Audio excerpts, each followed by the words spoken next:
Yes, we are live now. Hello friends, this is Himanshi and welcome to Let's Learn. तो discuss करेंगे 23 दिसंबर जो कि आज ही exam हुआ था। एक्चुअली आज तो अभी रात के 1 बजे हैं तो डेट चेंज हो चुकी है। चक्कर क्या है कि आप लोग इतनी संख्या में मैसेजेस और इतने सारे कमेंट्स आ जाते हैं कि उनको फिल्टर कर पाना बड़ा मुश्किल हो जाता है। जो टीम है वो फिल्टर करके देती है, फिर उसमें भी 100 की संख्या में क्वेश्चन हो जाते हैं। फिर उसमें से पता लगता है कि काम के सिर्फ 30 ही थे, बाकी तो ऐसे ही कुछ भी टेढ़ा मेढ़ा भेज दिया है या प्रीवियस ईयर भेज दिया या किसी की कोई और क्वेरी है, तो फिल्टर करने में बहुत टाइम लगता है। ये एनालिसिस जो है थोड़ा सा सरदर्दी का काम तो है ही, बट डिस्कस करेंगे। इसके अलावा मैं शाम को थोड़ी सी बिजी भी चल रही हूँ आजकल, तो उस चक्कर में भी सेशन आपका टेढ़ा मेढ़ा हो जा रहा है। लेकिन मेरी पूरी कोशिश है कि कल सुबह भी अगर आप उठ के देख लेंगे तो आपको एनालिसिस से क्वेश्चंस खूब फंस रहे हैं, क्योंकि वही रिपीटेड क्वेश्चंस हैं। कुछ थोड़े आसपास का मैं कुछ एक्स्ट्रा बता देती हूँ। जैसे कल बताया था कि राजभाषा राष्ट्रभाषा कौन सी है, ऑफिशियल लैंग्वेज हिंदी है, कल ही बताया था, आज आ गया पेपर में। एसोसिएट ऑफिशियल इंग्लिश है, ये चीज पहले नहीं आ रही थी, आ गई। उसी के आसपास की चीजें भी मैं डिस्कस कर लेती हूँ, तो वो भी क्वेश्चंस आपके आ रहे हैं, तो जरूरी है कि हम डिस्कशन करें। फिर ये सिर्फ कल के पेपर के लिए नहीं है। जैसे आज 23 दिसंबर का पेपर का जो एनालिसिस है वो सिर्फ 24 वालों के काम का नहीं है, बल्कि आगे जितने भी एग्जाम्स होने वाले हैं ये सबके काम के हैं। सारी शिफ्ट्स का एनालिसिस आपको पता होना चाहिए, एक मोटा मोटा आइडिया होना चाहिए, ठीक है। क्योंकि अभी आप पढ़ चुके हैं, रिवीजन कर चुके हैं, तो ये वाली चीजें आपको और ज्यादा अच्छे से रिवाइज करनी है। जो एनालिसिस, जो शिफ्ट्स का एनालिसिस चल रहा है उसमें बताई जा रही है। चलिए फटाफट समझते हैं। आप लोगों के कुछ कमेंट्स हैं, पहले मैं इस बार कमेंट ही लूंगी ताकि आपको डायरेक्ट क्वेश्चंस का आइडिया लग सके। फिर मैंने कुछ 30 क्वेश्चंस निकाले हैं जो काम के हैं, उनको भी हम लास्ट में डिस्कस करेंगे। लाइक शेयर सब्सक्राइब आपने ना किया हो कर दीजिएगा। जब भी आप देखें, सुबह में देखें, दोपहर में देखें, दिन में देखें, क्योंकि इंटरनेट है तो फायदा इसी चीज का है कि चलो रात में इतने लोग नहीं भी जगे हुए तो सुबह उठ के देख लेंगे, कोई दिक्कत नहीं है, ठीक है। मेन बात यह काम होना चाहिए। अभी जो स्थिति है वो ऐसी चल रही है। मैं थोड़ी सी व्यस्त हूँ शाम में और इसमें टाइम लगता है, मतलब टीम भेजने में मुझे टाइम लगा देती है, फिर उसको टाइप कराओ, फिर ट्रांसलेट कराओ, बहुत सारी चीजें हो जाती हैं। कोशिश रहेगी फिर भी कल से एनालिसिस थोड़ा सा टाइम पे हो पाए। चलिए, ये टेलीग्राम पे मैं जितने भी एनालिसिस चल रहे हैं सारे पीडीएफ आपके साथ शेयर कर रही हूँ लेट्स लर्न स्क्वाड पर। आगे बढ़ेंगे, समझेंगे फटाफट से। अब देखो, इसमें थोड़ा पेशेंस के साथ समझते जाना है। मैं आसपास की जो एक्स्ट्रा चीजें बताती हूँ वो आपके ज्यादा काम की होती हैं, ठीक। अगर हम बात करें, अंजू कलवा कह रही हैं क्वेश्चंस इन्होंने कुछ बताए हैं। Carol Gilligan criticized Kohlberg's theory of moral development. अगर आपने मेरी सेकंड मैराथन देखा होगा, सीडीपी इन वन शॉट का सेकंड पार्ट, तो मैंने बताया है बहुत अच्छे से कि कैरल ग्लिगन ने, जो कि कोहलबर्ग की ही स्टूडेंट थी, उन्होंने कैसे क्रिटिसाइज किया था कोहलबर्ग को कि ये एक मेल ओरिएंटेड या फिर जेंडर बायस थियरी है। इसमें फीमेल्स के एस्पेक्ट को कि वो ज्यादा इमोशनल होती हैं या इमोशंस के बेसिस पे ज्यादा डिसीजन लेती हैं और भी केयरिंग होती हैं, इन सबको ध्यान में नहीं रखा गया। तो Carol Gilligan criticized Kohlberg's theory of moral development. अभी कुछ 30 क्वेश्चंस हैं जो बाइलिंगुअल कराऊंगी। अभी शुरुआत में आप लोगों ने जो कमेंट किया उनको देख लो, तो जो हिंदी वाले हैं परेशान ना हो, आगे बढ़ा के वीडियो देख लेना, वैसे ही काम के क्वेश्चन है। Carol Gilligan criticized Kohlberg theory of moral development. Carol Gilligan जो कि एक महिला है अभी भी, तो उन्होंने बेसिकली क्रिटिसाइज किया, आलोचना की कोहलबर्ग की। ऑप्शंस दिए हुए हैं। It has no linkage with cognition of children, ऐसा नहीं है, ऐसा नहीं कहा। It has not proved by experiment, ऐसा भी नहीं है, इसमें रिसर्च बेस्ड है ये। फिर है, it does not properly define the stages of moral development. बिल्कुल क्लियरली डिफाइंड स्टेजेस हैं, कोहलबर्ग ने 6 स्टेज दी हैं, 3 लेवल दिए हैं, तो ये तो बात सही है ही नहीं। फिर है लास्ट ऑप्शन, फेमिनिस्ट अप्रोच। अब ये पता नहीं आपने ऑप्शन कितना सही लिखा है, लेकिन हाँ यही सबसे क्लोज लग रहा है मुझे। फेमिनिस्ट अप्रोच या जेंडर बायस कह लीजिए इसको, फेमिनिस्ट कहना भी पता नहीं कितना सही होगा, तो ऑप्शन पे डिपेंड करेगा। अगर या तो इस तरह का कोई भी ऑप्शन है तो वो बेहतर है, क्योंकि ये थोड़ी सी जेंडर बायस थ्योरी है, ये कह सकते हैं, ठीक है जी। क्लियर है बात, कोई दिक्कत परेशानी नहीं है इस बात को समझने में, मेरे ख्याल में तो नहीं होनी चाहिए। और बताओ कोई और दिक्कत हो तो। क्लियर है बात। चैट डिसकंटिन्यू हो गई, अच्छा कोई बात नहीं, 1 मिनट रुको, let me just check it once. बहुत बढ़िया, चलिएगा, ठीक है। आगे बढ़ेंगे नेक्स्ट क्वेश्चन पे।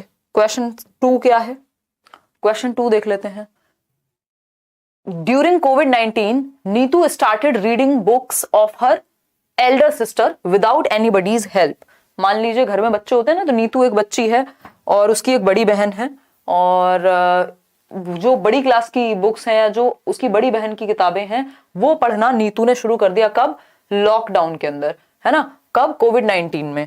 अब बात क्या है यहाँ पे, किसी बिना किसी की मदद लिए, उसने ये नहीं कहा कि कुछ किसी ने कहा है उसको पढ़ने को या किसी की मदद मांगे, ऐसा कुछ नहीं, उसने खुद से पढ़ना शुरू कर दिया। यार स्वास्थ्य अब पहले से बेटर तो हो रहा है, बट थोड़ा बहुत तो ऊपर नीचे चलता रहता है। देखो, अगर हम बात करते हैं, शी इज एक्सटर्नली मोटिवेटेड, यानी वो बाहरी रूप से अभिप्रेरित है, बाहर तो किसी ने हेल्प की ही नहीं, ना किसी ने कहा, उसने तो खुद किया है, तो बाहरी क्यों है।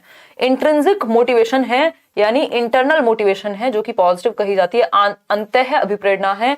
इसको लोकस ऑफ कंट्रोल जो है इसका जो सेंटर ऑफ कंट्रोल है वो क्या होता है, इंटरनल होता है। तो इंट्रिंसिक मोटिवेशन यानी आंतरिक अभिप्रेरणा का जो लोकस ऑफ कंट्रोल है, इसको पॉजिटिव मोटिवेशन भी कहते हैं। इसमें रीजन जो है वो बाहर नहीं होता, अंदर ही होता है व्यक्ति के, उसको अच्छा लग रहा है पढ़ना इसलिए पढ़ रही है, ना कि कुछ रिवॉर्ड मिलेगा इसलिए पढ़ रही है।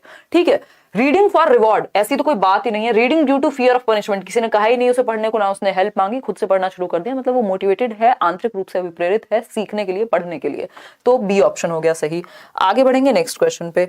नेक्स्ट है question number 4, inclusive education focuses on equality, equity और सेग्रीगेशन। अगर आपने मेरा मैराथन सेशन देखा है तो हम मॉडरेट पेपर आ रहा है, बिल्कुल लड्डू भी नहीं आ रहा और मुश्किल भी नहीं है, तो मॉडरेट कहेंगे। थोड़ा सा अगर आपने अच्छे से पढ़ा है तो आपको अच्छे से बिल्कुल हेल्प मिलेगी। मैराथन भी देख लो, अभी के अभी 5 के 5 मैराथन अगर ना देखे हो।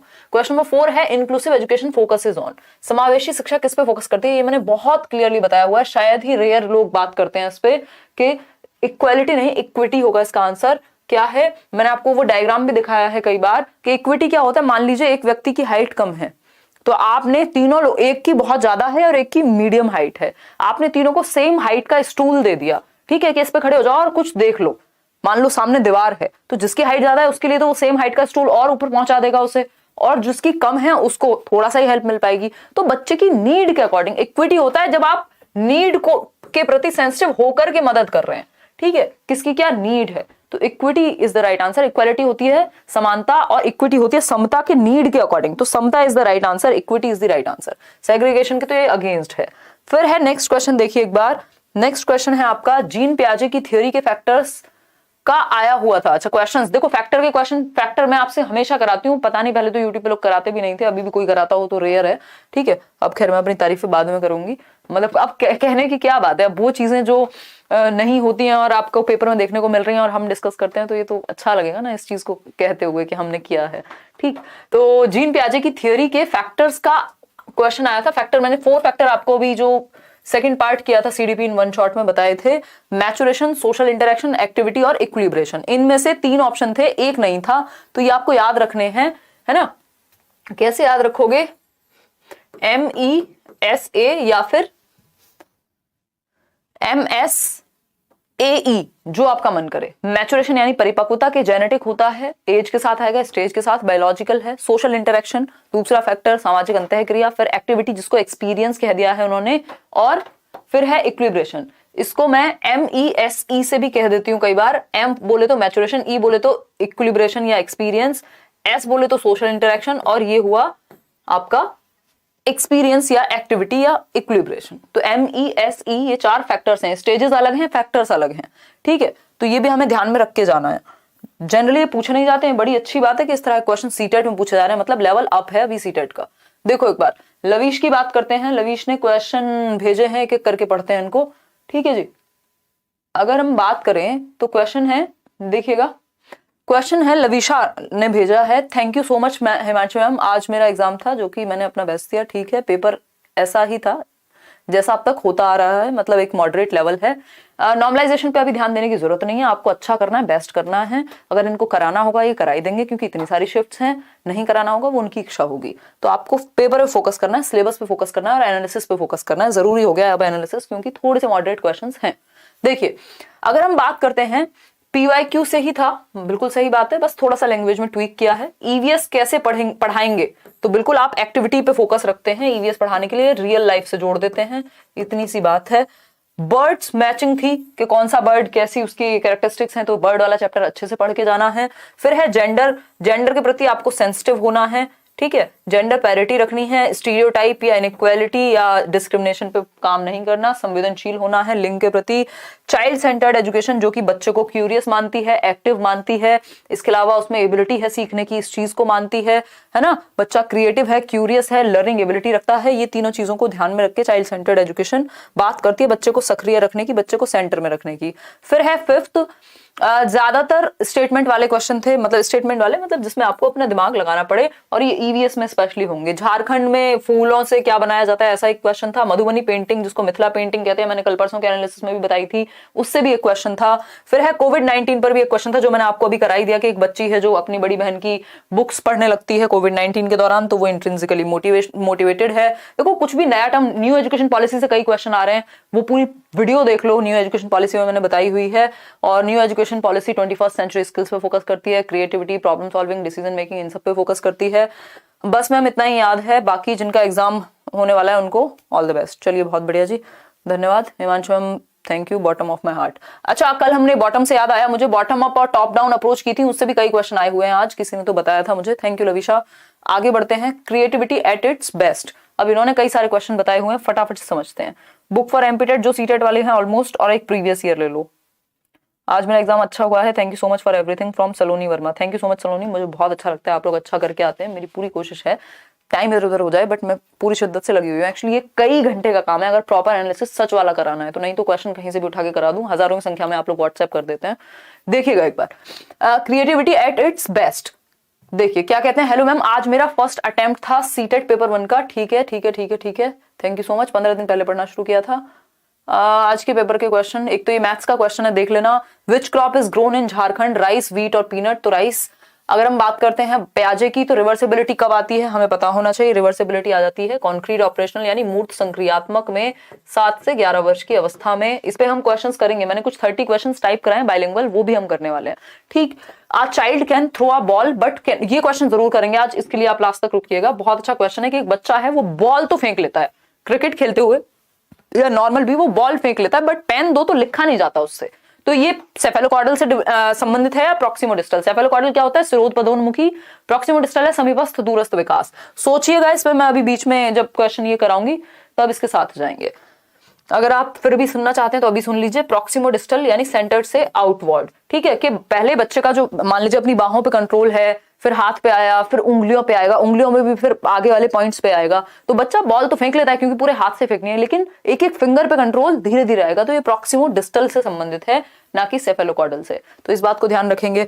आगे बढ़ेंगे, नेक्स्ट है, a boy doesn't like to steal things because he thinks that others will consider it wrong. To which stage of Kohlberg theory it relates. मतलब एक बच्चा है जिसको चोरी इसलिए नहीं करना चाहता क्योंकि दूसरे उसके बारे में बुरा सोचेंगे। तो ये good boy good girl orientation है आपका, जो कि थर्ड स्टेज है, good boy good girl orientation. क्योंकि यहाँ पे ये नहीं लिखा कि चोरी करना बुरी बात तो है ही, ये तो बात ठीक है, लेकिन चोरी करने से दंड मिलेगा या फिर चोरी करना गलत है, उसको खुद को अच्छा नहीं लगता, ऐसा कुछ नहीं लिखा। लिखा है कि दूसरे उसके बारे में बुरा सोचेंगे। तो good boy good girl nice बनने के चक्कर में वो क्या करता है, अपना चोरी नहीं करना चाहता। ठीक है, पनिशमेंट की तो बात ही नहीं है कहीं। तो ये थर्ड स्टेज हो गई कोहलबर्ग की।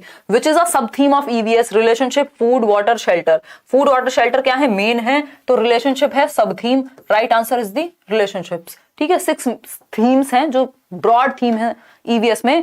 फैमिली, फिर फैमिली एंड फ्रेंड्स हो गए, फिर आपका फूड खाना खाओगे, वाटर पानी पियोगे, फिर रहने को जगह चाहिए शेल्टर, फिर घूमोगे भी कहीं ट्रेवल, और 6th है things we make and do. ये याद रखना है, इसके इन 6 के अलावा जो है वो सब थीम में आ जाएगा। ठीक है, तो रिलेशनशिप्स जो है वो सब थीम में है। Which vegetable came from South America, तो green chilli if I am not wrong. तो ठीक है, ये आपने वैसे पढ़ा होगा। हरी मिर्च टू इंडिया। ठीक है, टोमेटो, कैबेज और भी थे ऑप्शन, तो यहाँ पे जहां तक है Chile is the right answer. Hindi क्या है, तो हिंदी ऑफिशियल लैंग्वेज है, एसोसिएट ऑफिशियल है, नेशनल लैंग्वेज है। राष्ट्रभाषा हमारी कोई नहीं है, ये बात याद रखिएगा, कल भी बताई थी। एसोसिएट ऑफिशियल लैंग्वेज इंग्लिश है।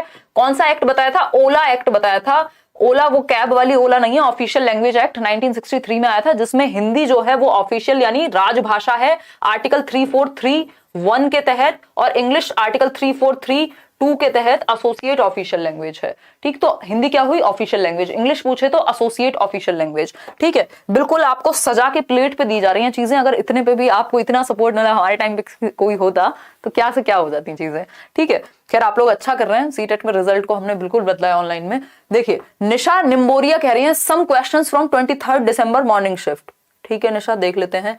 एक बच्चा पेंसिल पकड़ना सीखने से पहले गेंद फेंकना सीख जाता है, तो ये प्रॉक्सिमोडिस्टल से संबंधित है, ये अभी हमने किया था। एक टीचर अपने घर से घर स्टेंसिल और टॉय लेकर जाती है घर से स्कूल में पढ़ाने के लिए, तो ये रियलिया का प्रयोग है। रियलिया होता है, ये इंग्लिश पेडागोजी में आया होगा मेरे ख्याल में। रियलिया होता है जब रियल ऑब्जेक्ट्स का प्रयोग करते हैं। मान लीजिए सेब को पढ़ाने के लिए सेब जैसी पिक्चर या सेब लेके जा रहे हैं, तो ये क्या हुआ, स्टेंसिल, जैसे ए का स्टेंसिल होता है ना, वो ए बना हुआ है, बी बना हुआ है, या टॉय लेकर के जा रही हैं, तो ये रियलिया का प्रयोग कर रही हैं। सिंपल बात है। ठीक, आगे बढ़ेंगे। नेक्स्ट, एक बच्चा त्रिभुज को देखकर कहता है कि ये 3 रेखा से बनी आकृति है। वैन हील के अकॉर्डिंग ये क्या है, एनालिसिस के विजुअलाइजेशन, तो ये एनालिसिस है। ठीक है, 3 रेखाओं से बनी आकृति है। आगे बढ़ेंगे। वैसे ये विजुअलाइजेशन पे जा सकता है, बट हम एनालिसिस के साथ जाएंगे क्योंकि इसमें हमारे पास डिटेल्स नहीं है क्वेश्चन में। ठीक है, आगे बढ़ेंगे, क्योंकि इसमें मैंने कहीं पढ़ा था, किसी ने, एक तो आप लोग क्वेश्चन भी अलग अलग बताते हैं ना, किसी ने बताया था कि आइसोसेलेस ट्रायंगल को देख करके वो ये कहता है कि वो 3 रेखाओं से बना होता है।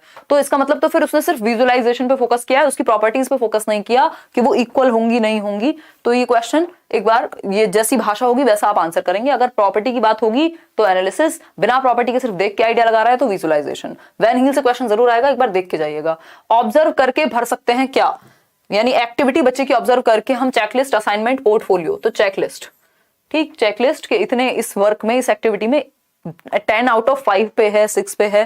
ठीक, एनईपी से क्वेश्चन था कि अकॉर्डिंग एनईपी के अकॉर्डिंग, न्यू एजुकेशन पॉलिसी के अकॉर्डिंग, लर्निंग प्रैक्टिकल हो या थ्योरेटिकल, ऑब्वियसली प्रैक्टिकल हो, है ना, थ्योरेटिकल कौन कहेगा आज के जमाने में।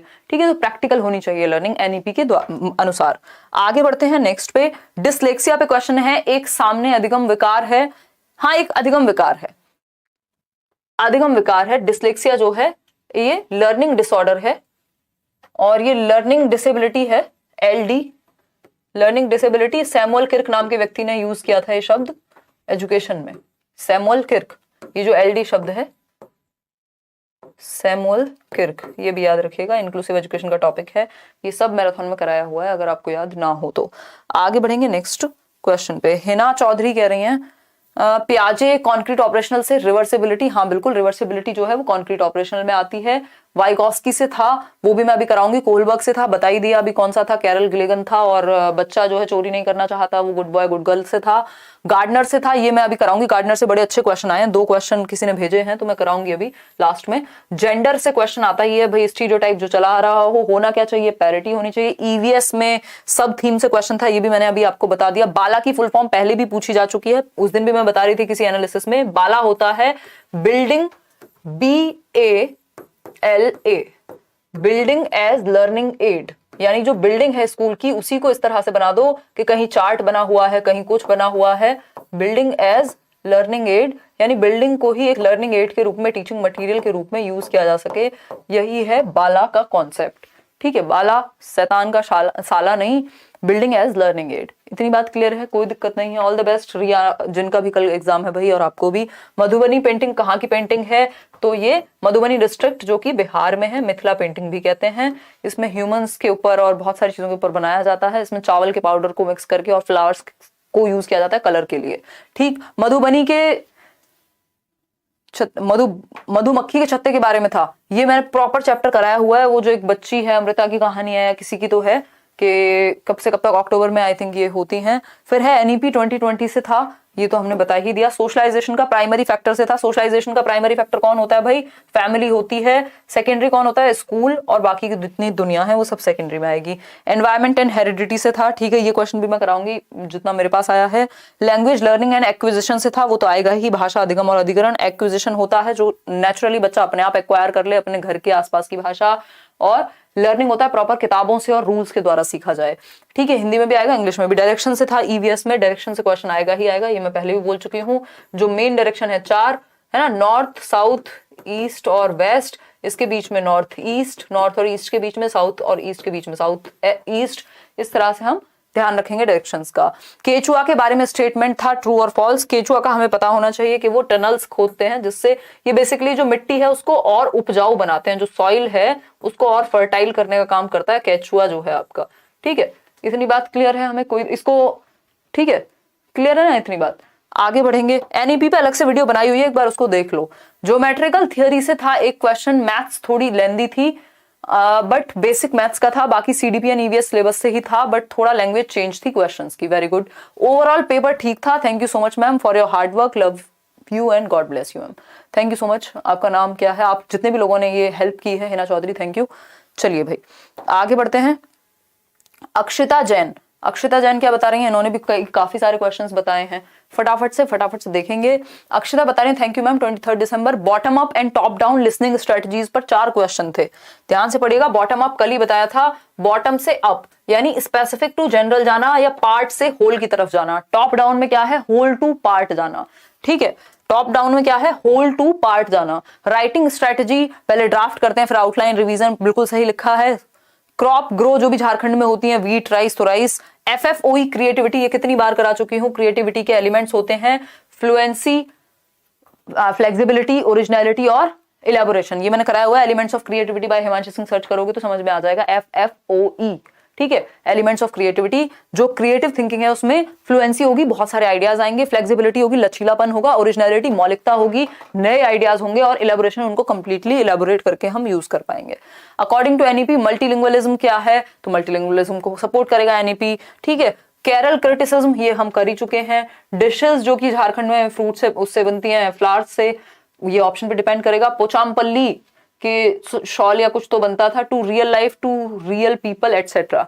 अच्छा ठीक है, पोचामपल्ली एक बार पढ़ के जाना। पोचामपल्ली में वहां पे कुछ तो या कढ़ाई बुनाई या समथिंग ऐसा है, एक बार पढ़ लेना पोचामपल्ली को, ठीक है। पोचामपल्ली शॉल है, कढ़ाई है, कुछ तो है, एक मिनट लेट मी चेक, क्योंकि बहुत टाइम हो गया ये पढ़ाए हुए। पोचामपल्ली, क्योंकि ये मैं आपको इसलिए बता रही हूँ कि आपके दिमाग में चीजें रहें, इन टॉपिक्स को एक बार आप देख लें। साड़ी बनती है वहां पे, ठीक है, और तेलंगाना में है अभी। चलिए 2005 में लगा हुआ था। अब हम बात करते हैं किसकी? फंक्शनल फिक्स्डनेस। फंक्शनल फिक्स्डनेस होती है कि एक व्यक्ति क्या कर लेता है, उसका तरीका किसी भी प्रॉब्लम को सॉल्व करने का एक ही तरीका अपना लेता है और बार बार उसी को ट्राई करता रहता है, वो अलग तरीकों से किसी समस्या को सॉल्व ही नहीं करना चाहता। इसी को फंक्शनल फिक्स्डनेस कहते हैं, कि सिर्फ एक हर समस्या को एक ही तरीके से सॉल्व करता है, ऐसा नहीं है कि नए नए तरीके अपनाए। तो जब ऐसा हो जाए कि एक ही अप्रोच पे फिक्स हो जाए तो फंक्शनल फिक्सनेस कहते हैं इसको, कि आइडियाज ही नहीं आ रहे। उत्तराखंड पार्क फॉर टाइगर, ये कल ही हमने बात की थी आई थिंक, जिम कॉर्बेट, या एक और भी आई थिंक ऑप्शन में दिया होगा। समर्थन क्या होता है? ZPD, zone of proximal development, जो डेवलपमेंट है और जो जहां तक डेवलपमेंट कराया जा सकता है उनके बीच के डिफरेंस को ZPD कहेंगे। ग्रेगर मेंडल ने पी प्लांट्स पे रिसर्च की थी, जो मटर के पौधे हैं, इनके चैप्टर है ग्रेगर मेंडल पर। Mother tongue learn by options, इनेट language facilitate, natural language facilitation होगा। मदर टंग जो है वो नेचुरली आप सीख जाते हैं। डिसलेक्सिया है रीडिंग संबंधी विकार। इंट्रिंसिक मोटिवेशन पे बात हो ही गई, जो 2019 कोविड-19 वाला क्वेश्चन था।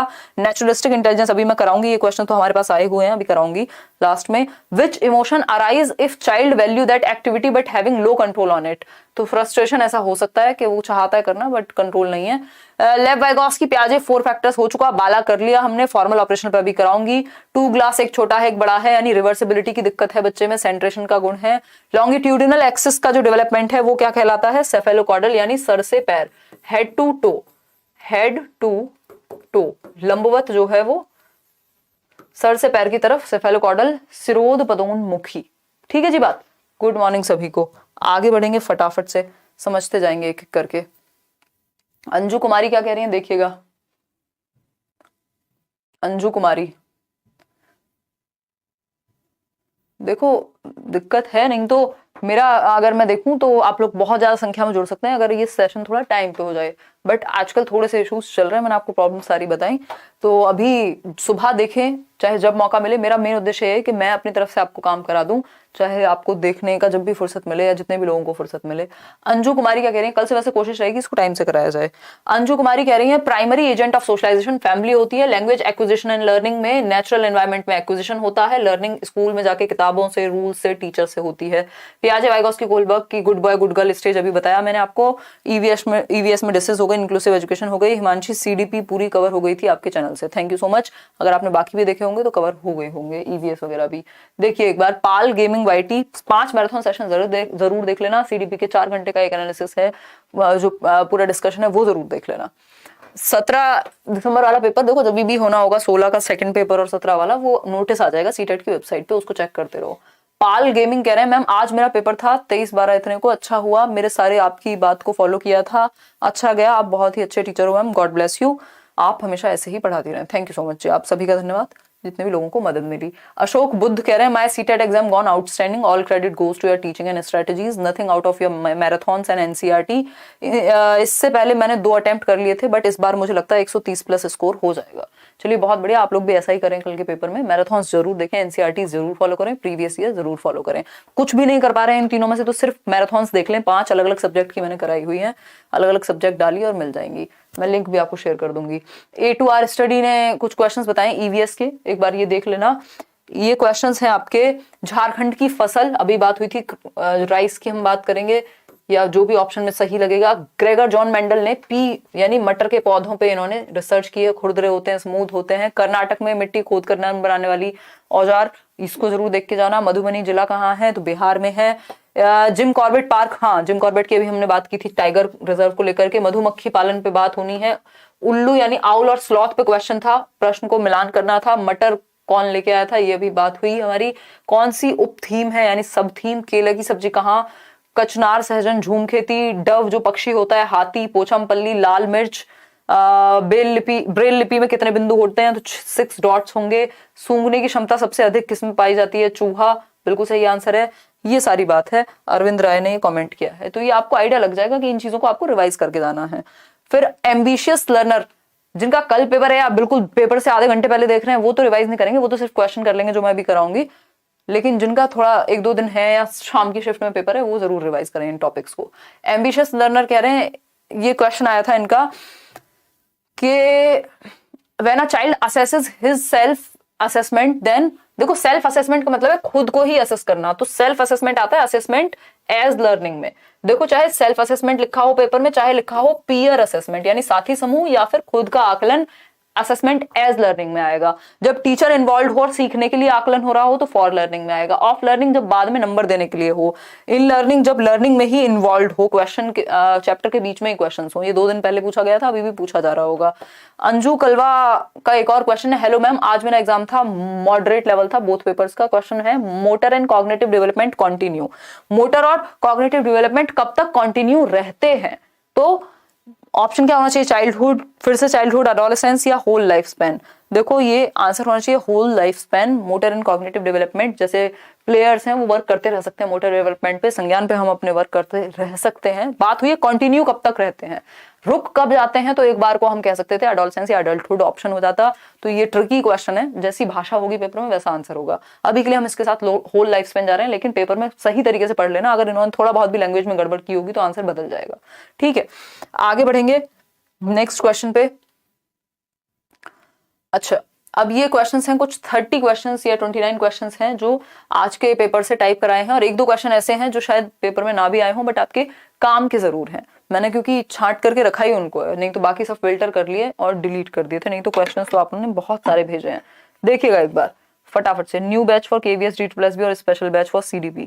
स्पेशल बैच फॉर CDP बहुत जल्दी आएगा, केवीएस का भी बैच बहुत जल्दी आएगा। DSSB के लिए तो अभी कोई बैच प्लान नहीं है, बट आप केवीएस वाले से पढ़िएगा इतने, और यही बात है एक।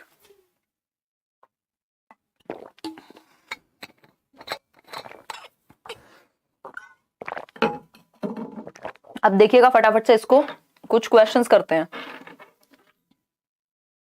कोई कह रहा है क्वेश्चंस थोड़ा डिटेल में शेयर करिए, वही करा रही हूँ अभी।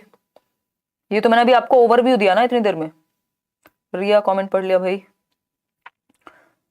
चलिए देखिए अब डिटेल में करेंगे ना। What approach teacher apply when she form group of more skilled and average child, यानी एक ज्यादा स्किल्ड बच्चा भी है और एवरेज बच्चा भी है, एक दूसरे से सीखेंगे, पीयर लर्निंग होगी। वाइगॉस्की की अप्रोच है, सिंपल आंसर होना चाहिए। लेव वाइगॉस्की की सोशियो कल्चरल अप्रोच है, बाकी कोई इतना फोकस करता ही नहीं है।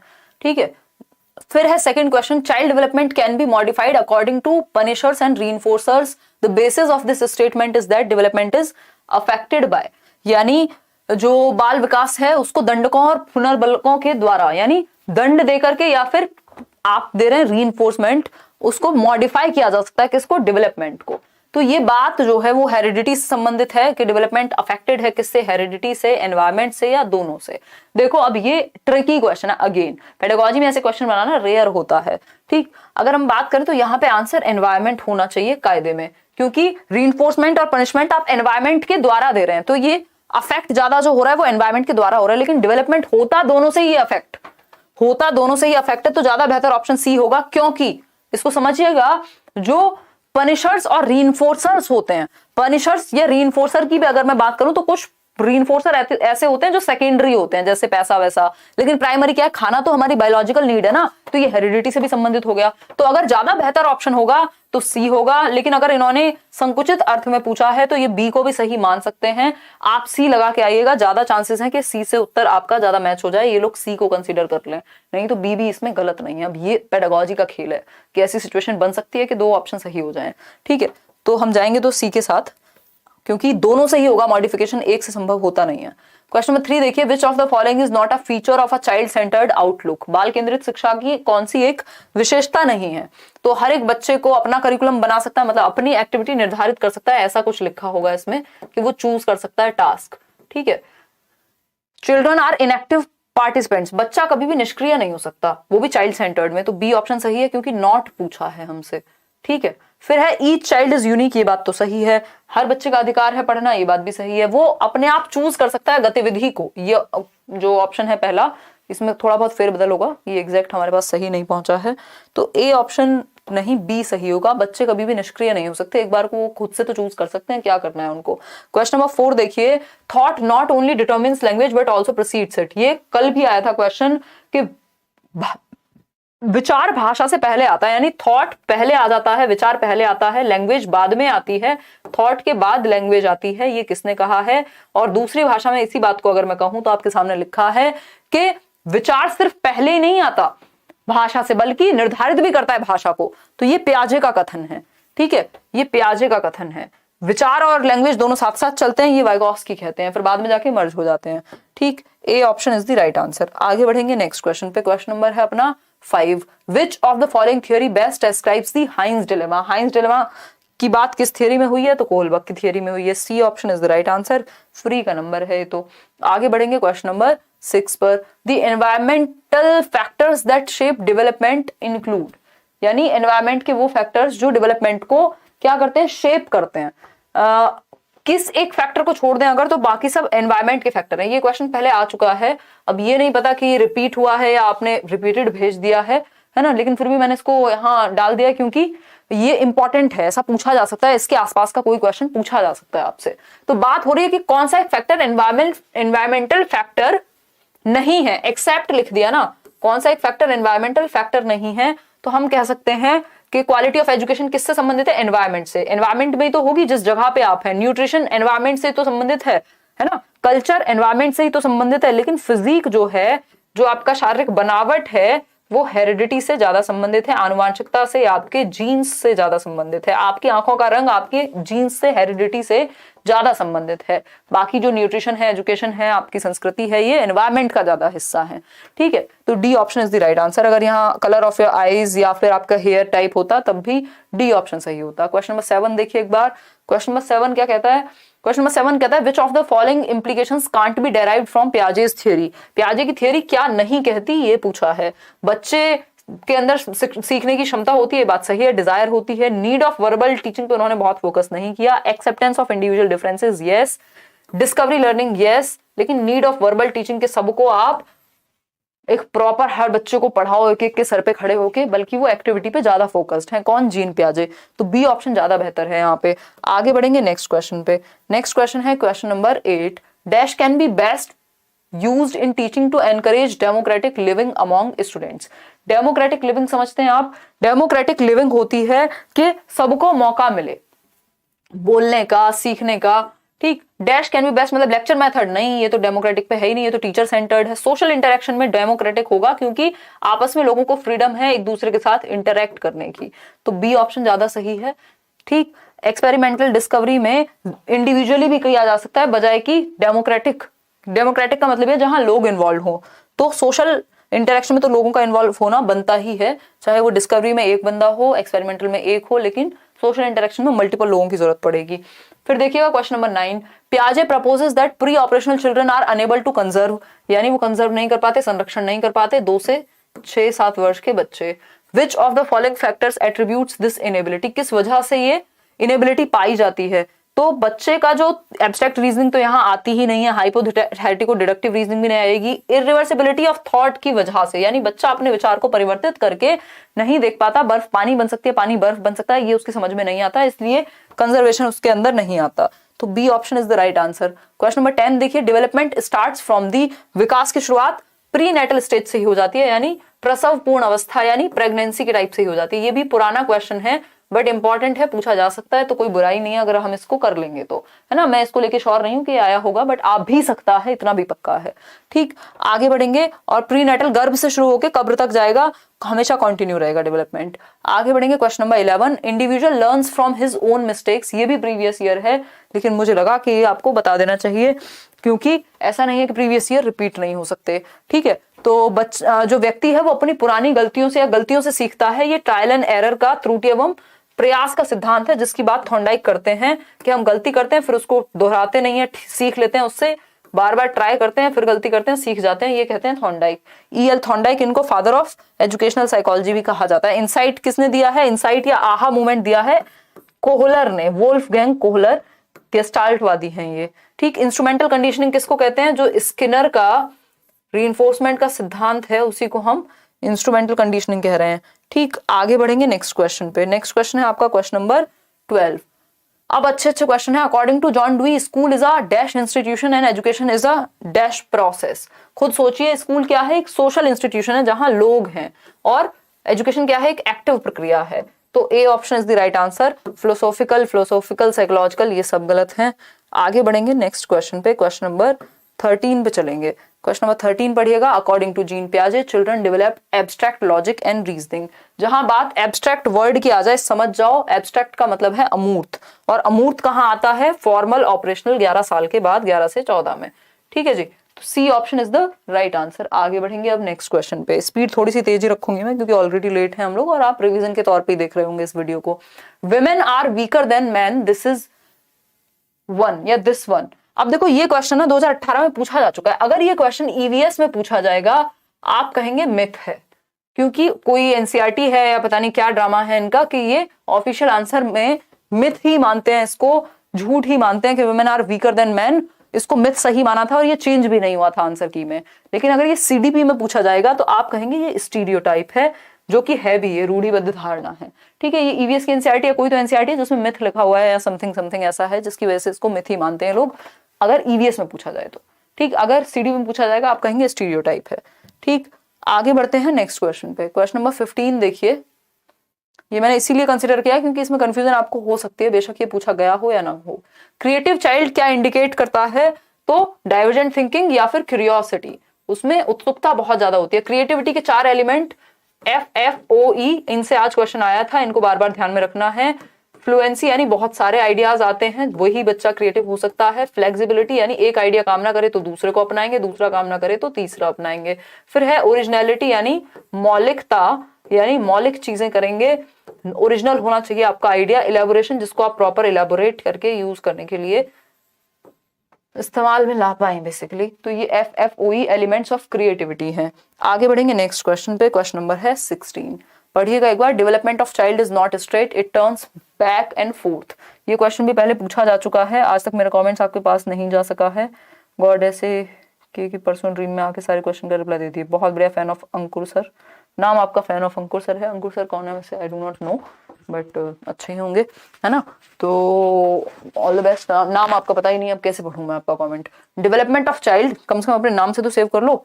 देखो, development of child is not straight, यानी लीनियर नहीं होता, रेखीय नहीं होता विकास, बल्कि क्या होता है, स्पाइरल होता है।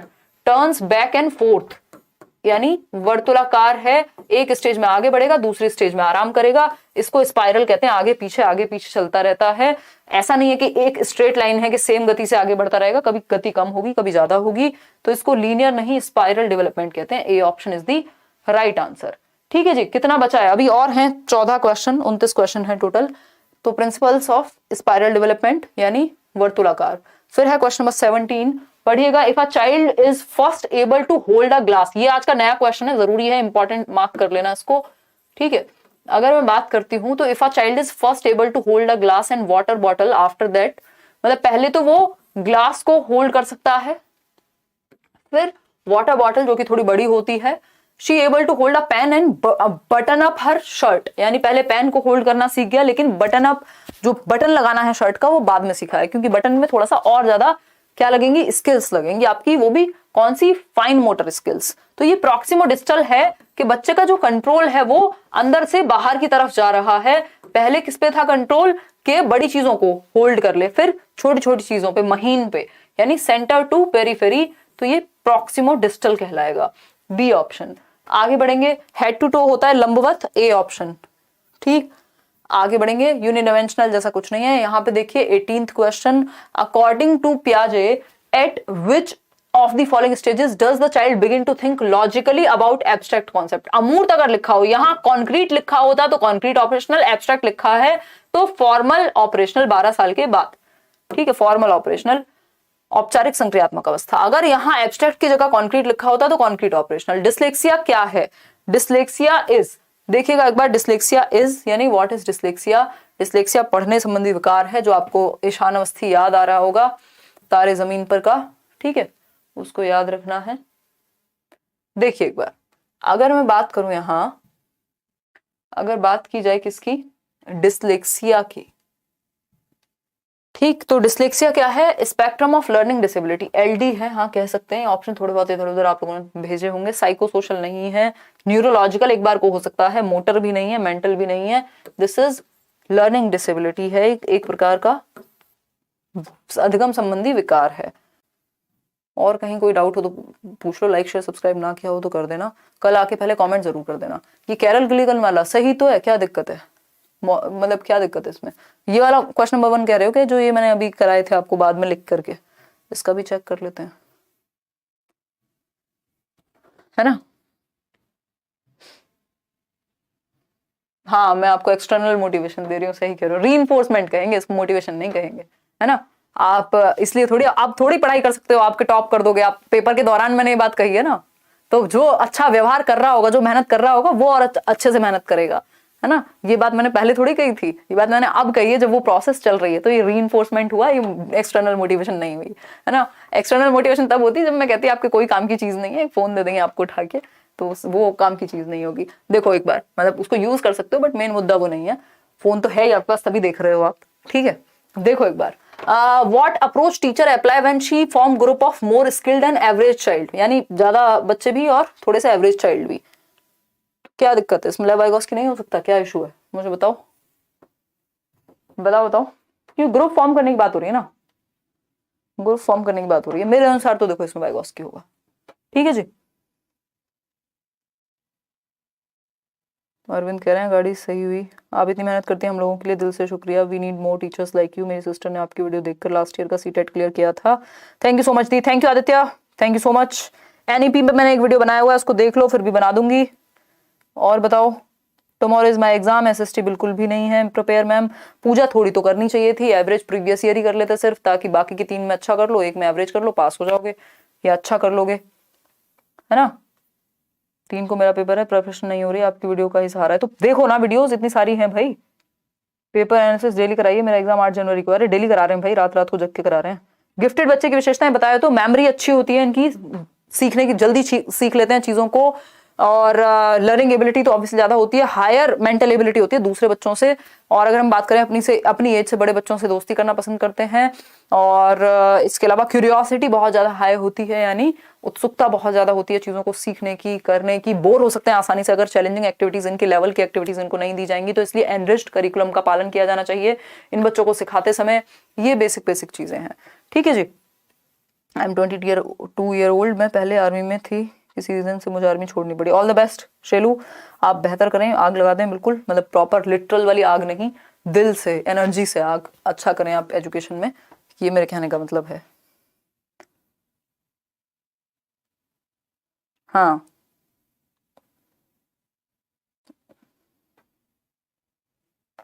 चलो बाकी ऑप्शन के अकॉर्डिंग चले जाना। 140 पार, बहुत बढ़िया। और 140 प्लस IQ होता है गिफ्टेड बच्चों का, ये भी कहेंगे। एक्सेप्शनल एबिलिटी होती है, बाकियों से ज्यादा बेहतर करते हैं। कल का पेपर कृपा करके अच्छे से करके आइएगा, और बिना टेंशन के करके आइएगा।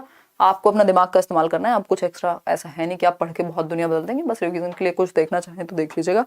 और कमेंट में आके कल बता दीजिएगा पेपर देने के बाद। कल कोशिश रहेगी मेरी पूरी टीम से भी कि थोड़ा जल्दी एनालिसिस हो जाए, वही 8, 9, 10 के बीच में। चलिए टेक केयर, गुड नाइट, ध्यान रखिए अपना।